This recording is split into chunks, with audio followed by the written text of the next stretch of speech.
তামাশা শুরু হয়ে গেছে। আমাদেরকে এগুলো থেকে দূরে থাকতে হবে, নিয়ত সহি করতে হবে। ইন্নামাল আমালু বিন্নিয়াত, রাসূলুল্লাহ সাল্লাল্লাহু আলাইহি ওয়াসাল্লাম বলেছেন সমস্ত আমল নিয়তের উপর নির্ভরশীল। কিসের উপর? এত জনসমাবেশ না হলেও চলে, কিন্তু দ্বীনের জন্য, ঈমানের জন্য জীবন ত্যাগ করনেওয়ালা, কুরবানি করনেওয়ালা 10টা যুবক পেল, আলহামদুলিল্লাহ। কথা ভালোভাবে বুঝেন, কথা ভালোভাবে বুঝেন। শাহাদাতের তামান্না অন্তরে যদি না থাকে, ভাই হাদিস বলে গিয়েছেন,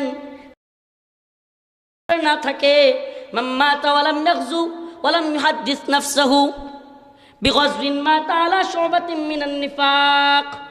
ভাই হাদিসটা তিলাওয়াত করেছিলেন। যে ব্যক্তি এমন অবস্থায় মৃত্যুবরণ করলো যার মধ্যে তামান্না পর্যন্ত নাই, মাতা আলা শুবাতিন মিনান নিফাক, তার মৃত্যু